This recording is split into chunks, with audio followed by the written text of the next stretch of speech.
Hi, welcome to a subscriber-only video discussion. I'm Glenn Greenwald.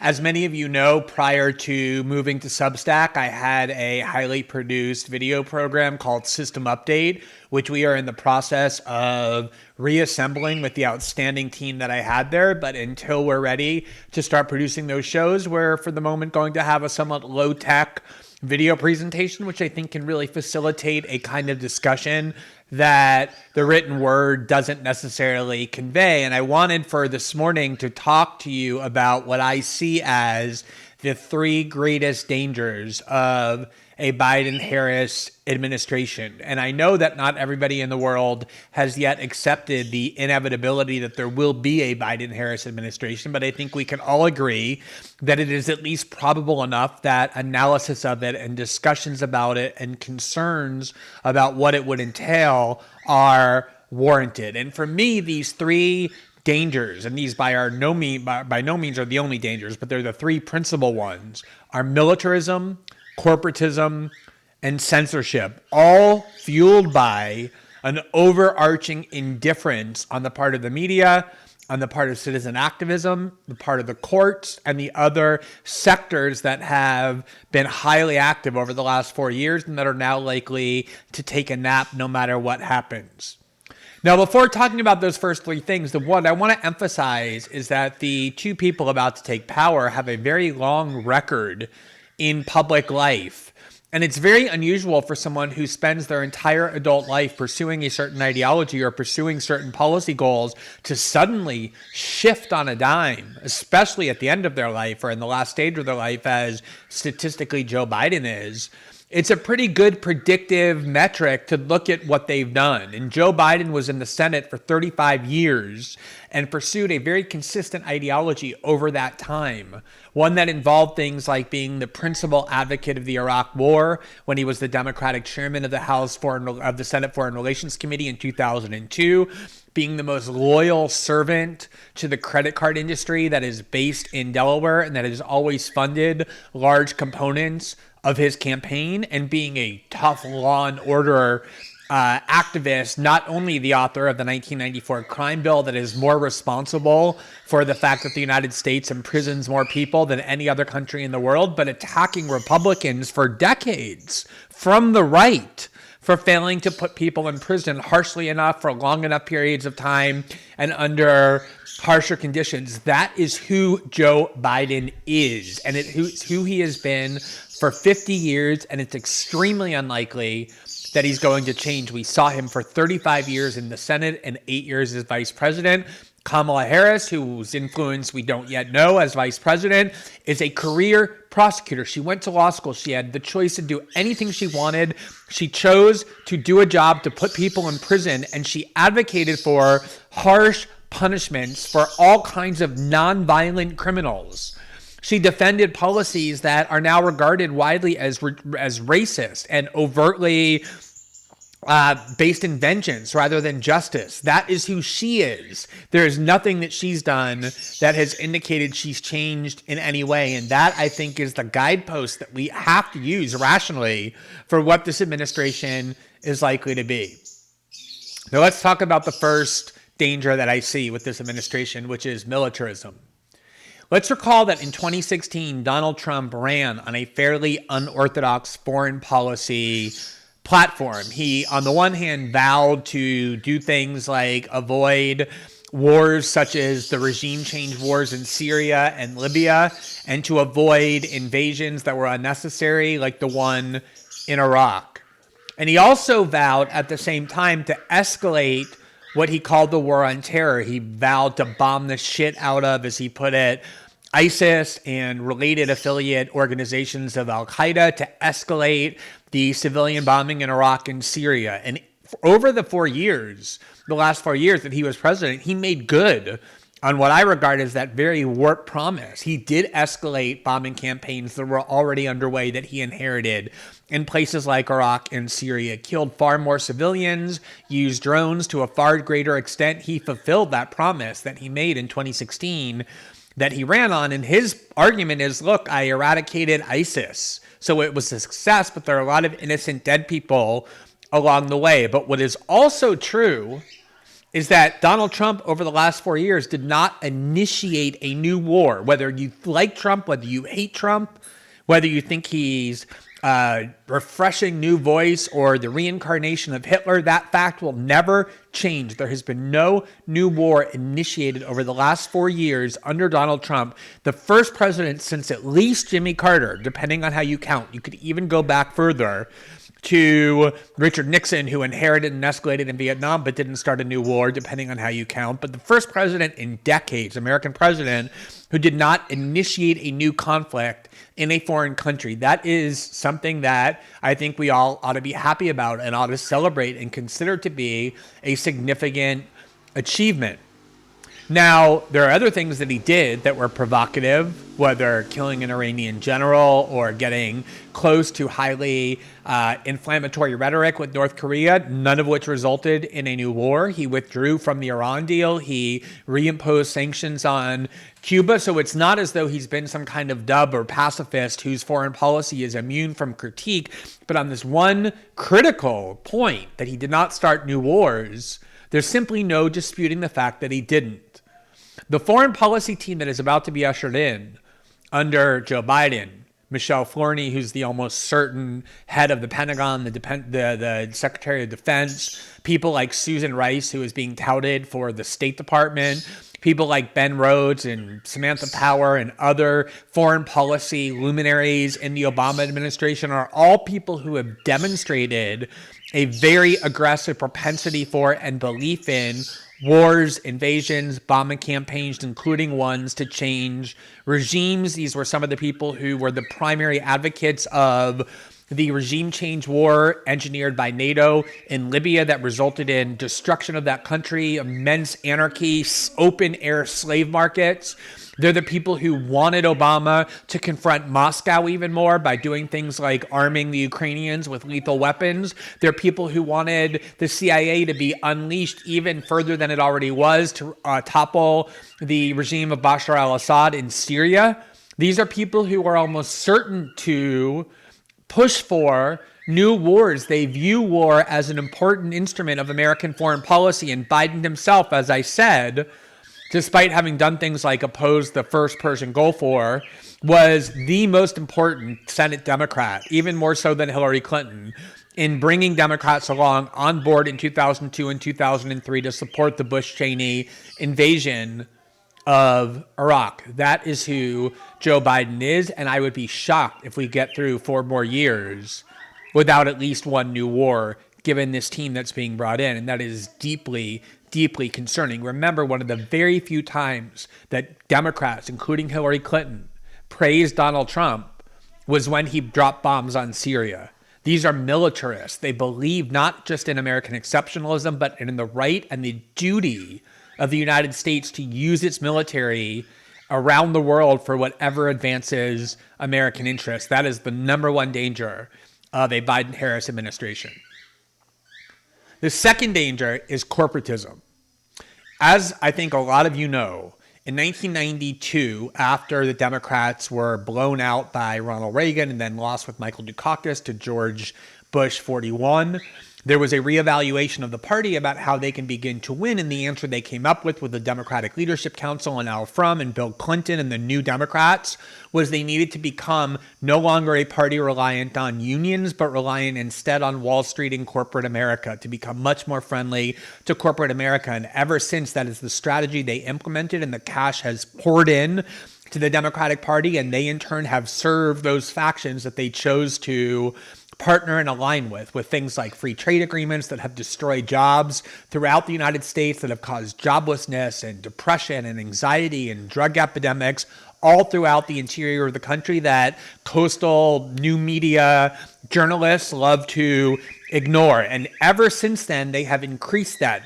Wall Street money poured into Barack Obama's 2008 campaign. It poured into his 2012 campaign. It really poured into, along with Silicon Valley money, Hillary Clinton's 2016 campaign, and most of all, Joe Biden's 2020 campaign. The image of Democrats, that they're the party of the working class and unions, is wildly at odds with their reality of who funds them and whose agenda they served. And people are starting to realize this breach which is why we saw an influx to the Democratic Party of affluent white voters and an exiting of people of color, people who have low income.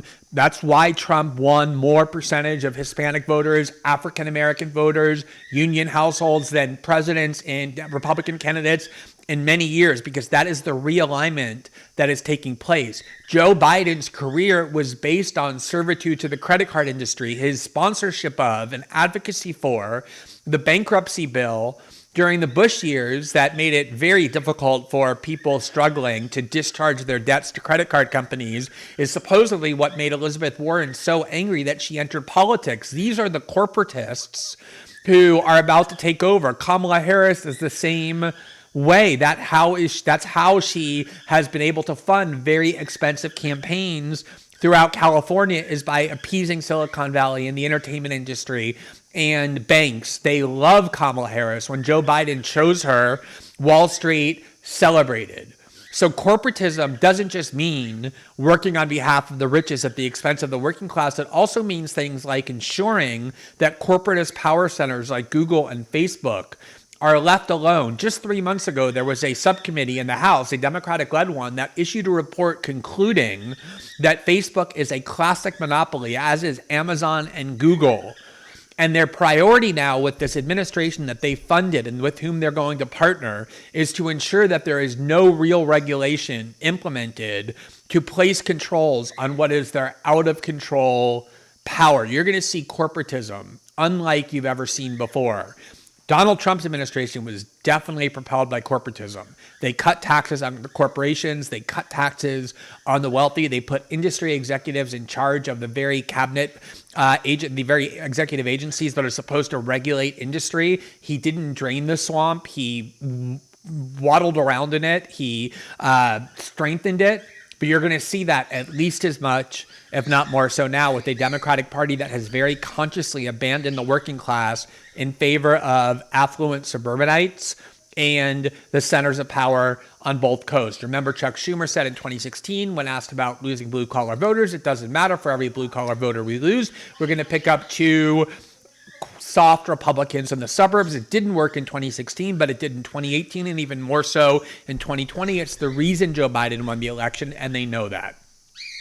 The final danger is censorship and, relatedly, an erosion of civil liberties. And usually when we talk about censorship these days, we talk about things like cancel culture, the inability of journalists to speak freely, of writers to speak freely, of workers to speak freely in the workplace. That's all going to continue for sure. When I'm talking about the danger of censorship, I'm talking about specifically with regards to the role the government is going to play in it. In the Cold War, government agencies like the CIA and the FBI increased their power massively by taking what was an actual threat, the existence of communists in the United States, a threat from their perspective, and radically exaggerating the threat that was posed, the numbers of people. That's what led to McCarthyism. That's what led to these agencies turning inward, like the FBI infiltrating anti-war groups. It's what turns governments authoritarian and turns the citizenry into a passive one that acquiesces to authoritarian power, making them afraid of an enemy by exaggerating the threat they pose. That was the same model used after 9/11 to ensure that the war on terror could be expanded endlessly, that presidential powers under first Bush and Cheney and then Obama and Biden expanded radically for powers to be seized that were unimaginable in American life previously, like imprisoning people without due process or targeting them for assassination. And this is what's going to be done now. The Democrats are identifying and defining their domestic adversaries, not as adversaries, but as terrorists, as domestic terrorists, white supremacist terrorists, fascist terrorists. The media has fed off this narrative and profited greatly from it, that the Republicans and conservatives are not just standard political adversaries, they're actually white supremacists and fascist terrorists trying to implement violent coups.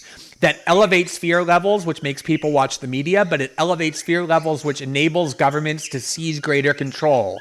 That's going to allow agencies like the FBI and the NSA to investigate domestic dissidents against the Biden-Harris administration on the ground that we're not searching out our political adversaries, we're searching out domestic terrorists. Remember, Bill Clinton in the mid-1990s, after the bombing of Oklahoma City courthouse by Timothy McVeigh, tried to seize on that to demand backdoor access to the burgeoning internet. That's what governments do. They increase and exaggerate the power, the threat posed by enemies in order to seize power. That's what Kamala Harris, as a prosecutor, is eager to do and already doing. And they're also going to, in turn, pressure their friends at Google and Facebook and Twitter who have funded them to continue to censor their critics on the grounds that they're not just critics, but they're national security threats. You see this already. The newly elected or re-elected Democratic Senator Ed Markey told Mark Zuckerberg in a hearing last month that the problem with Facebook isn't that they're censoring too much, it's that they're not censoring enough. They're going to pressure these companies to make sure that any adversaries of the Democratic Party cannot be heard, whether on the right or on the left. The left is by no means immune, and anyone who thinks that they are is deluding themselves. These censorship incursions and into civil liberties are going to affect the critics of the Democratic Party, which is now in union with the CIA, with the national security state, Bush Cheney operatives, neocons, Silicon Valley, and Wall Street. And their critics on the fringes, on the outside of that coalition of power, whether the left, the right, or anything in between, are going to be targeted with this kind of framework that says that people who are their adversaries are terrorists or enemies of the state or national security threats and need to be treated as such with things like censorship and things like civil liberties erosions. The problem is that one of the things that has been positive about the last 4 years under Donald Trump is that there has been a reawakening of institutions that are supposed to check executive power. The media that has been dormant for 16 years under Bush and then Obama, citizen activism that hasn't been seen since 2002 anti-Iraq war protests, with people routinely pouring out onto the streets as a healthy democracy should have, Congress and the courts invalidating executive incursions. All of that is going to slowly wind down. People are talking first ironically and then earnestly about how they can finally go take naps again and not pay attention to politics now that normalcy has returned. Barack Obama, when campaigning for Joe Biden, said, imagine how great it's going to be when you don't have to think about your political leaders all the time, meaning just let them rule your life and go watch your TV shows again. Brian Stelter, the media critic at CNN, said, we're about to get a return to normalcy in the relationship between the press and the government. And he's right. That return to normalcy means deference and servitude and a restraint when it comes to criticizing, which means that Joe Biden and Kamala Harris and their power centers with which they're united are going to enjoy virtually unlimited reign to be able to do all the things that I just described. The quote-unquote resistance is going to evaporate into thin air with some exceptions. I saw this in 2008 when I was part of the civil liberties movement and anti-war movement opposing George Bush and Dick Cheney's wildly excessive policies in the war on terror. And then starting on January 20th, 2009, when the benevolent and kind Barack Obama took office, it virtually disintegrated into thin air, vanished with some exceptions. And the same thing is going to happen now, that benevolent Democrats are in control, even as they continue and in some cases escalate those very policies. So these are the things to look for. Don't expect anything other than appointments and cabinet ministries, with very few exceptions, who are corporatists, who come from industry, who are militarist and have a history of supporting war. This is what the Democratic Party has chosen to become. It is what they are. The question is not being shocked every time they do it. The question is thinking about how best to be a vocal and effective opposition to these things that inevitably they're going to want to do. So I hope this has been food for thought. I'm obviously going to be writing a lot more about all of this as we progress into January. And then, of course, once there's a new administration. Thanks very much for listening.